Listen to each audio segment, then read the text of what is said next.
We are coming to you live from the NTN studios in Castries with a special update on the St. Lucia delegation to the 2022 United Nations Climate Change Conference, or COP27, ongoing now in Sharm El Sheikh, Egypt. Hello and welcome. My name is Jessie Leonce, Information Assistant at the Department of Sustainable Development, which also happens to be the national focal point for climate change, as well as the mission lead in the Arab Republic. This is the final week of COP27. Parties of the convention, including St. Lucia, are seeking to strike deals, settle on deals to keep the climate goals that have been set out in the Paris Agreement alive. Climate financing, as foreseen, as expected, is turning out to be a deal breaker we are yet to see. The trending catchphrase loss and damage, or L&D financing, is a new item on the COP agenda, and climate justice agenda overall. We're going to be speaking about that in just a moment. And in the context of climate change, we have vulnerable small island developing states like St. Lucia. They are making an urgent appeal for L&D financing for adaptation. We have the latest on these matters coming up in this broadcast. Do stay tuned for about an hour or so to hear more on St. Lucia's activities, the St. Lucia team, the delegation in Egypt right now being led by Honorable Sean Edward, Minister for Education, Sustainable Development, Innovation, Science, Technology, and Vocational Training. So we will hear more on St. Lucia's side, as well as overall updates pertinent to the St. Lucian condition, Small Island Developing States, SIDS condition. Stay with us.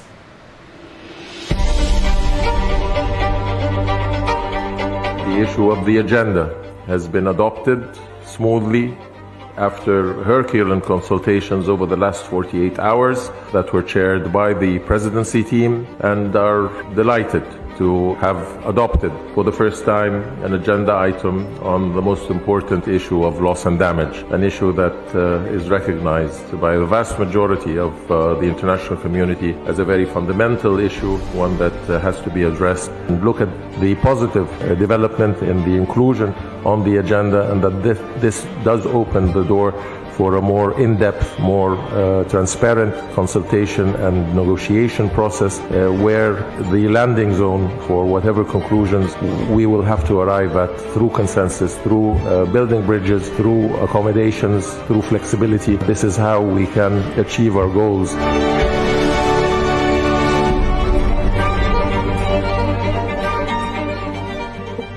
Despite the fact that we put our best foot forward in terms of adaptation, and let's assume that we are in a world where all the large emitters are also putting the best foot forward, which they aren't, in terms of reducing those greenhouse gases, the mitigation aspects of things. There is still a degree of loss and damage that will happen, that will occur. It's already locked into the system, and a lot of what would happen is largely unavoidable. Some of it is irreparable. Some of it is permanent as well. So we would speak to, for example, sea level rise. Sea level rise as a result of expanding oceans from the heat, but also as a result of melting ice caps. As a result of sea level rise, you have saltwater intrusion into freshwater supplies. You have loss of land, loss of territory, loss of beaches, and the impact that has on our tourism. So that is a case of permanence, sea level rise. The world's climate is changing, and that affects all of us. Storms are becoming increasingly intense. Periods of intense drought and heavy rain stress farm animals and destroy our crops. Higher average ocean temperatures kill our coral reefs and change the migratory patterns of fish. St. Lucia contributes only 0.0015% of global greenhouse gas emissions, but is doing its part, along with countries around the world, to reduce the emissions that are warming our world and changing our climate. These efforts are called mitigation. But decades of emissions have already changed the climate, and the greenhouse gases in the atmosphere today will increase average global temperatures even more. We need to adapt, that is, do everything we can to prepare for and respond to the actual and expected negative effects of climate change, and everyone has a role to play. We need to protect our crops, build homes that withstand storms, and keep our drains and waterways free of garbage to help us recover or bounce back from climatic events. Learn more about the Government of St. Lucia's National Adaptation Plan and the steps you can take to protect yourself and your fellow St. Lucians. Thank you so much for staying tuned. For those of you joining the live, this is a special update live on NTN on the St. Lucia delegation to the 2022 United Nations Climate Change Conference, commonly referred to as COP27, which is ongoing in Sharm El Sheikh and running from November 6 to 18. As I mentioned before the break, we're in the final week of COP27, and this year's COP is the, just to make mention, is the 27th annual convening, hence COP27, and it is being held against the backdrop of extreme weather events, St. Lucia experiencing its fair share as recent as this month, also a global energy crisis that is being propelled by the conflict in Ukraine, as well as sound scientific evidence which reinforces the inadequacy of the emission reductions to date. It's simply not yet enough for us to protect people and planet. Now, armed with the Paris Agreement and a plan drafted in recent climate COPs, the UNFCCC has been determined to make COP27 an implementation COP, where parties will be able to deliver on their updated nationally determined contributions, which is very important toward reducing carbon emissions, and also advancing climate finance, including the delivery of the promised $100 billion per year to assist developing countries like St. Lucia. Now, our country, our COP27 delegation leader, Honorable Sean Edward, he hit the ground running since arriving in Egypt last week, making a case on various platforms at COP for improved access to climate finance, one of them being loss and damage, a plea for loss and damage. Take a look. At every forum, at COP, at UNEP, whether it is the Global Conference on Oceans, you hear the pronouncements being made time and again that there are monies being pledged for small island developing states, but it never reaches our treasury. And when proposals are written and submitted to the international financial agencies for support, the sheer bureaucracy, there is always an inadequacy in the proposal that you submit. And when your proposal finally makes sense, then somebody calls you into a meeting to tell you that they cannot differentiate between development financing and climate financing. And these are some of the frustrations that we have to put with on a daily basis. That was Honorable Sean Edwards speaking at a high-level side event at COP to discuss climate finance needs of developing countries. The minister indicated that roughly 80% of the debt stock of the average small island developing state in the Caribbean is used to deal with the impact of climate change, and he called it unconscionable that SIDS are having to suffer this brunt when they are the least among the carbon emitting offenders. Honorable Edward believes that the introduction of a loss and damage finance facility will help to remove bureaucracy involved in accessing climate finance. The loss and damage finance concept has made its way to the COP agenda this year for the first time. As I mentioned earlier, loss and damage normally refers to the destructive impacts of climate change that cannot be avoided either by mitigation or adaptation. Failure on the part of developed countries to systematically provide loss and damage finance is no longer being ignored. It is being addressed at COP27. Take a look at this second clip. when you look at loss and damage, for me, it is something that is stackable because, as I would have intimated earlier, before you are able to deal with one disaster, there's another on your doorstep. And you find yourself in this cycle where you never fully recovered, but there's so many other demands on the national front that you have to deal with. And the little that you have by way of national income, it is always a tough decision in terms of what is allocated to healthcare. During the pandemic, I can tell you in St. Lucia, we had a particular situation where, we never saw COVID impacting our education system the way it did. And I'm sure no small island state throughout the world was spared. Then we had to make the rapid transition from face-to-face instruction to online learning. But you cannot have an effective online learning platform if the students don't have devices. So whereas you want to continue with your sea defenses and you want to deal with matters of adaptation, you also have 26,000 school children who do not have devices in sufficient amounts to allow education to continue. So it is really a struggle, and as I would have said, you cannot look at dealing with climate change in isolation of your other national development imperatives. It poses an existential threat. We are here today, and we can quickly vanish tomorrow. So the faster we can put in place mechanisms that would make access to financing less bureaucratic, I think the better it will be for small island states on a number of fronts.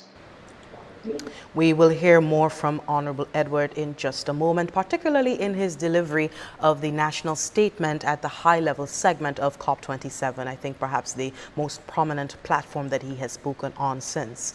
Meanwhile, St. Lucia's delegation has had multiple other opportunities in Sharm El Sheikh to advocate, to raise awareness on the critical issues related to loss and damage, with a focus on the importance of scaling up finance for developing countries. We had Sustainable Development and Environment Officer, Mrs. Germaine Messol, updating us on the resolve of the team on this crusade. Germaine?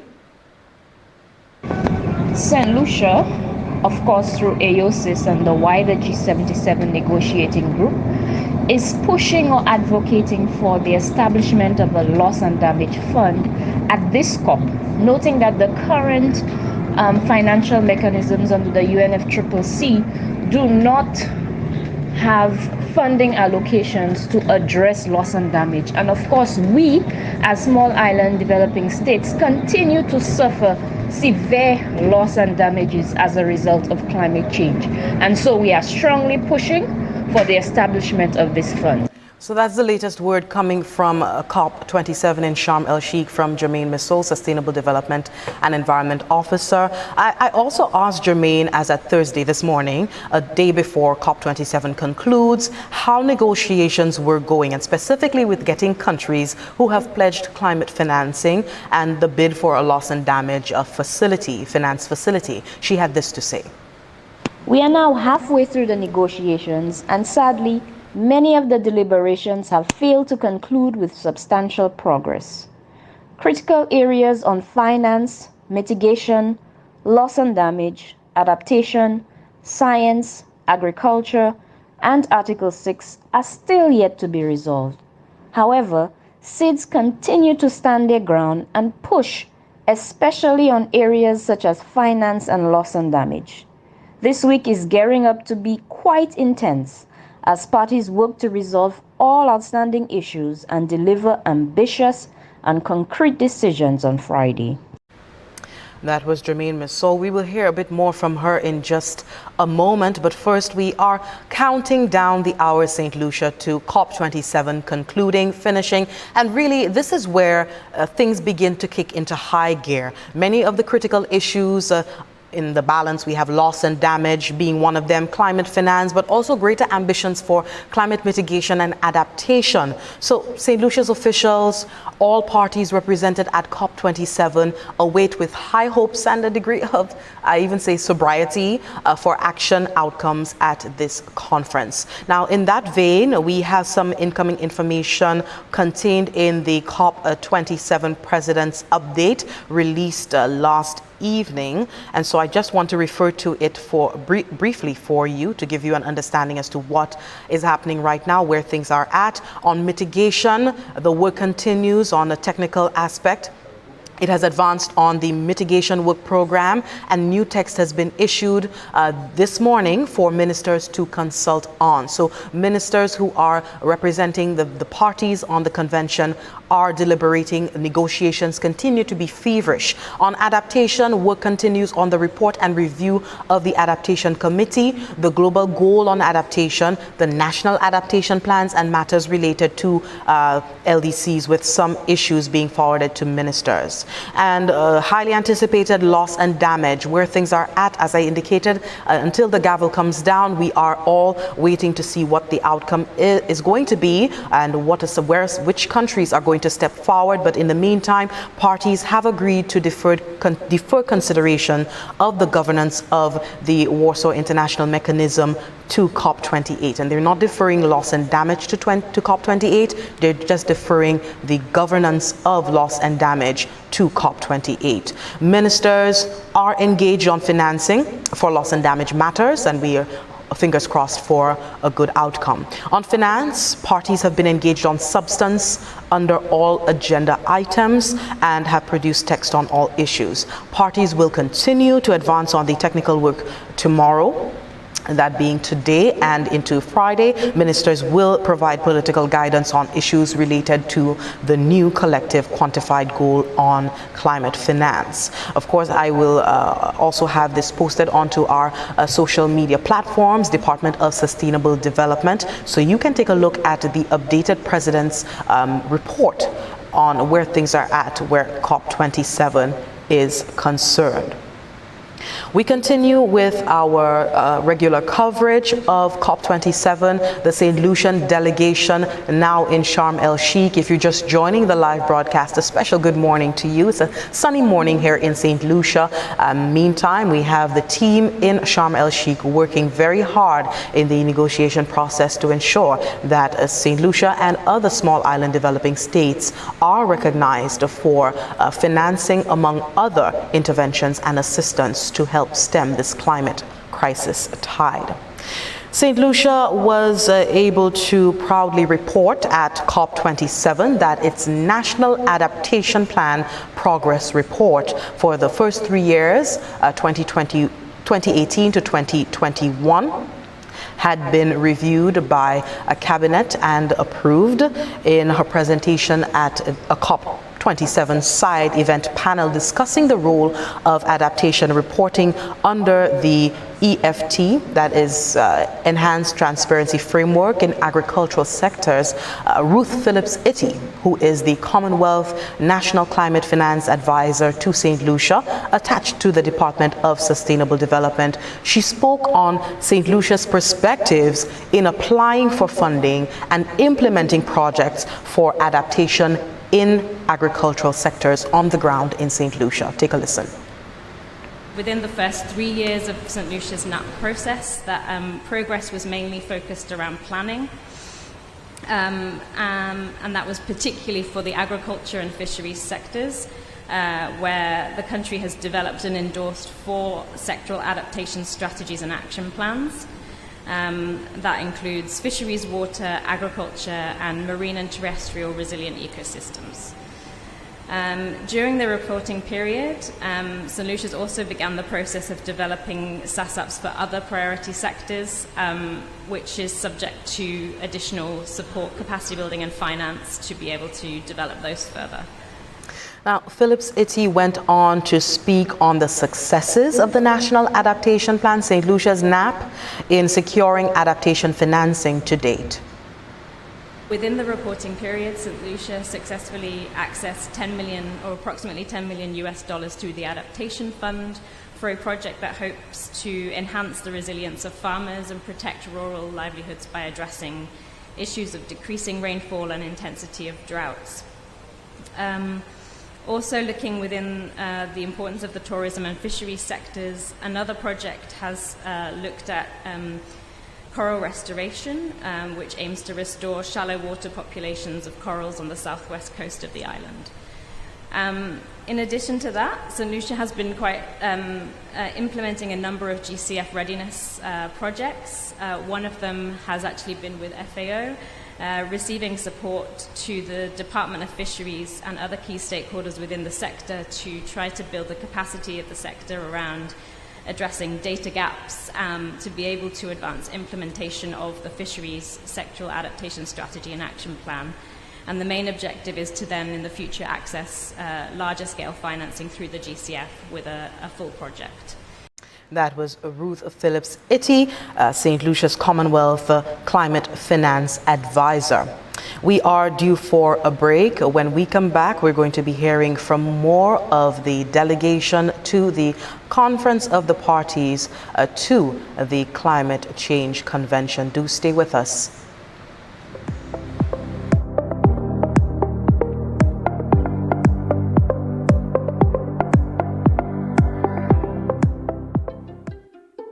What are nationally determined contributions? The Paris Agreement empowers countries to limit the global average temperature increase to as close to 1.5 degrees Celsius as possible to strengthen climate resilience and ensure financial flows are consistent with these goals. Nationally determined contributions, or NDCs, form the basis for countries to achieve Paris Agreement objectives. NDCs embody efforts by each country to reduce national emissions and adapt to the impacts of climate change. They communicate the ambitious efforts that a country will undertake to address climate change. NDCs are nationally determined so that countries can put forward the most ambitious contributions that their national circumstances allow. NDCs contain information on targets, policies and measures for reducing national emissions and on adapting to climate change impacts such as floods or droughts. Some NDCs also contain information on either the needs for or the provision of finance, technologies and capacity building to enable ambitious climate actions. Countries communicate new or updated NDCs every 5 years starting in 2020. In doing so, they follow guidance adopted in Katowice in 2018 on information to facilitate clarity, transparency and understanding of NDCs. Subsequent NDCs should be more ambitious and not backslide to lower ambition. This is how, at a global level, our actions become more and more ambitious towards reaching the objectives of the Paris Agreement. Communicated NDCs are recorded in a registry maintained by UN Climate Change.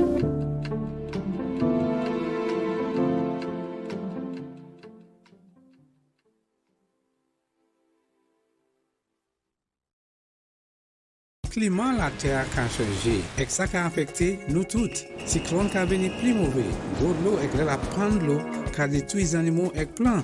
Quand la mer a venu plus chaud et qui a tué place qui s'est poisson dans la habité. La mer chaude a aussi changé manière ces poissons qui a quitté d'un côté et aller à l'autre côté.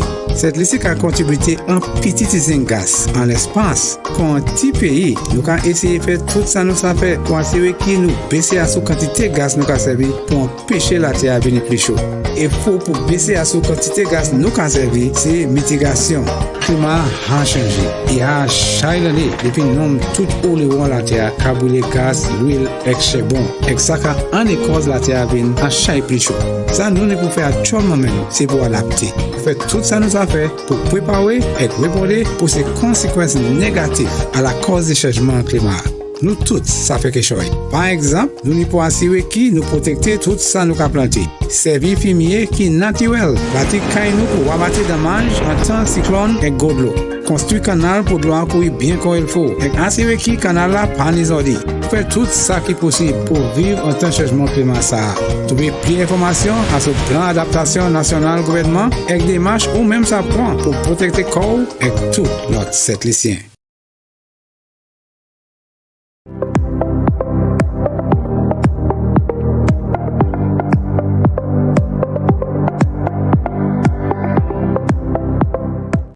Thank you so much for staying tuned. This is a special update on St. Lucia's delegation to the 2022 United Nations Climate Change Conference, or COP27, as it is commonly referred to.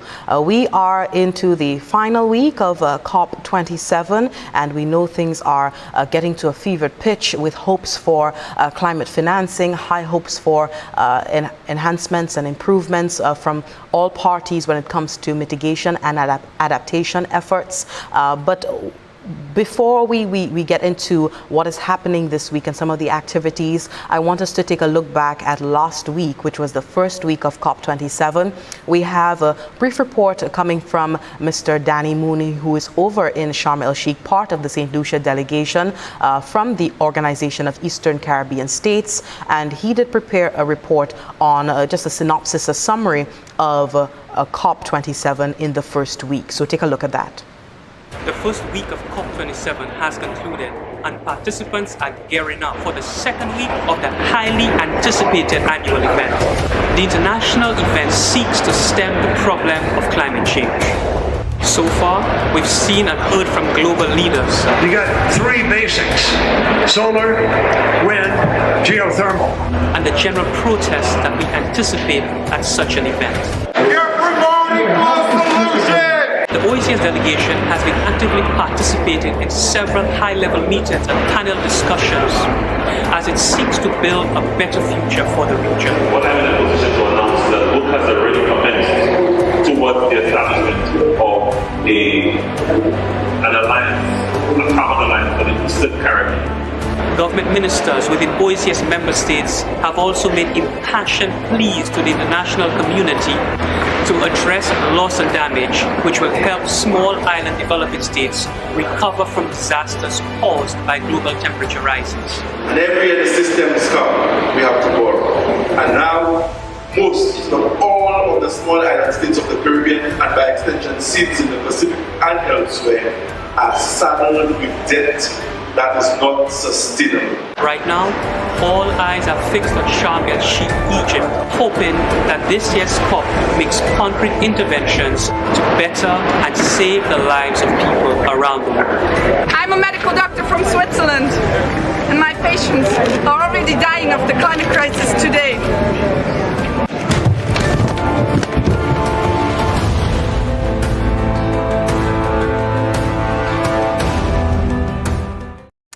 Thank you for that report. Quick summary there from Danny Mooney, who is over in Sharm El Sheikh, Egypt, covering the goings on. And this week, Tuesday this week, we had the lead of St. Lucia's delegation, Honorable Sean Edward, Minister for Education, Sustainable Development, Innovation, Science, Technology and Vocational Training, delivering his national statement at the high-level segment of COP27. Honorable Edward relayed an account of St. Lucia's recent lash of a weather system this month, causing millions in damage to infrastructure and other property in the north of the island, driving home the message for urgent need for climate finance obligations to be honored to help a small island developing states. When will developed countries deliver on their promises to double adaptation finance towards making meaningful advances on our decisions in support of the upcoming global goal on adaptation? When will we break the constant talk cycle by delivering on our promises to scale up adaptation grant finance and agree on a decision at COP27 that will go beyond simply supporting the development of national adaptation plans and provide support for their actual implementation? When will major emitters stop the backpedaling, where they commit to small gains in clean energy initiatives on one hand, while simultaneously multiplying their investments and profits in fossil fuels on the other hand? We, the people of St. Lucia, suffer the consequences of this hypocrisy. Mr. President, delegates, let us put people first. Honorable Edward there delivering the national statement at the high-level segment of COP27. Now, circling back to St. Lucia's adaptation planning from our last segment with Ruth Phillips-Itty, St. Lucia also spoke to and addressed the parties, speaking on its unique experience in terms of reporting under the convention and transitioning to EFT, that is Enhanced Transparency Framework, to track the progress in implementing and achieving its nationally determined contribution.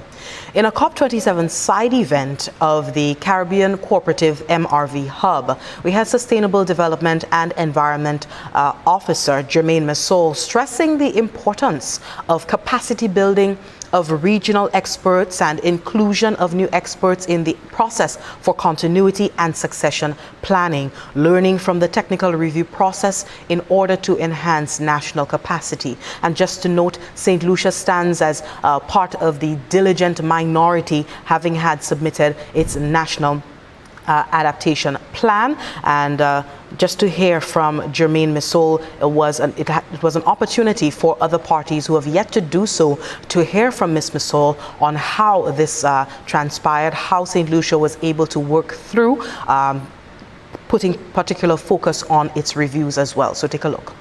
In our context, it was very instrumental in terms of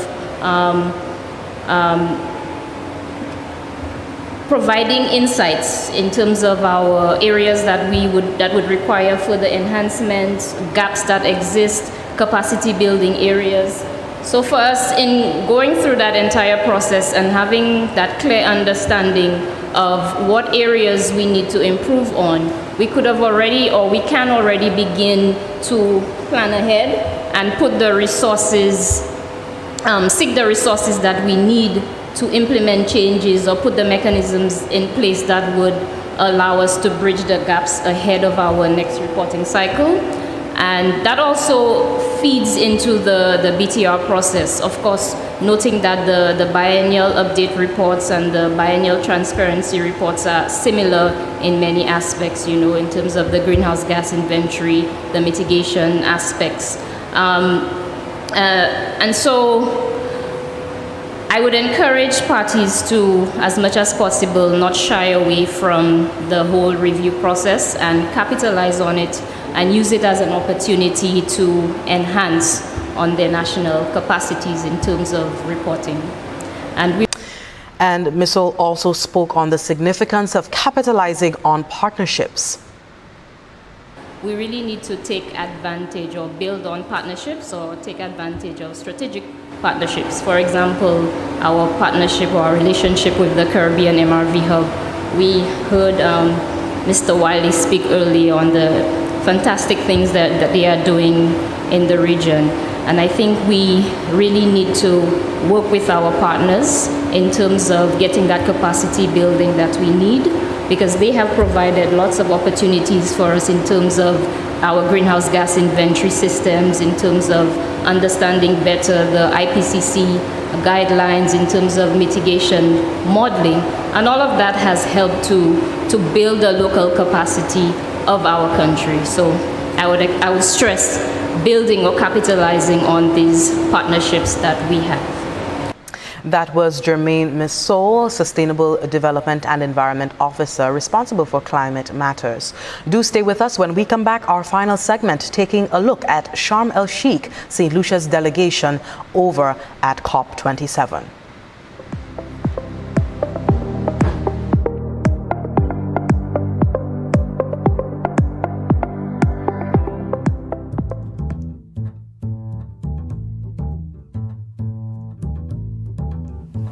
Once upon a time, in a small island developing state, the people lived at the mercy of more developed countries where the cars were smoky and plentiful, where trees were chopped for firewood, where factory fumes clogged the air.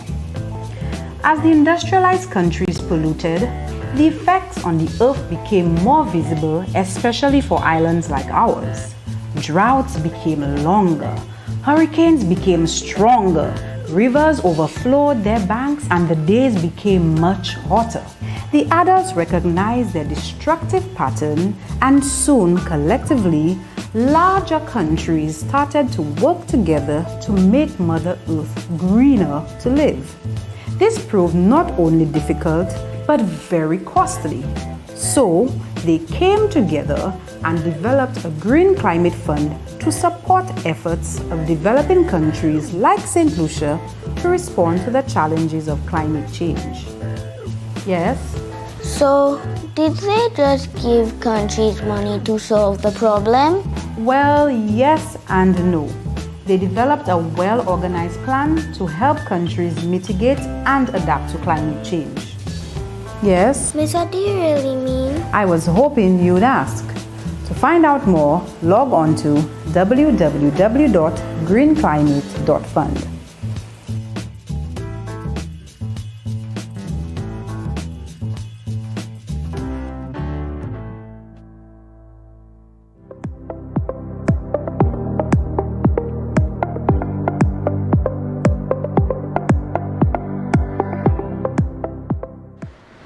Thank you so much for staying tuned. We are looking over at Sharm El Sheikh, Egypt, where parties of the United Nations Framework Convention on Climate Change have gathered for COP27.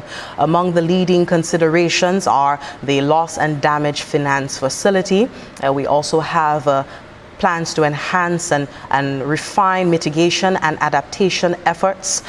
We heard from the minister, the lead of the delegation to St. Lucia at various platforms during this broadcast, and the consistent refrain from the minister that is harmonious with the alliances that St. Lucia is part of, and one of them being the Alliance of Small Island States, AOSIS. And the AOSIS chair issued a COP27 statement, the latest COP27 statement, addressing failure on loss and damage fund is a failure for the world. I would imagine continued advocacy for ensuring that we not end COP27 without some concrete determinations on the Loss and Damage Finance Facility.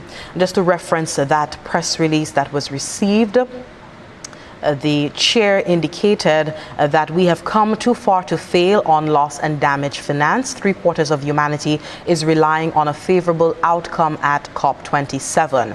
The Honorable Minister Malwin Joseph, the chair, who is from Antigua and Barbuda, indicated that AOSIS and our fellow developing countries have toiled for the past 30 years to be heard on this issue.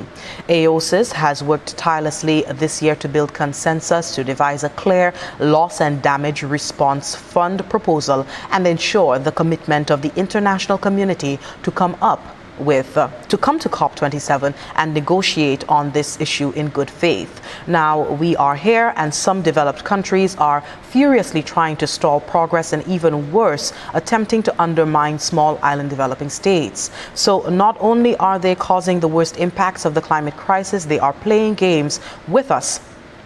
And in this multilateral process, there have only been informal consultations to date of this critical agenda item and no official launch of negotiations through a joint contact group.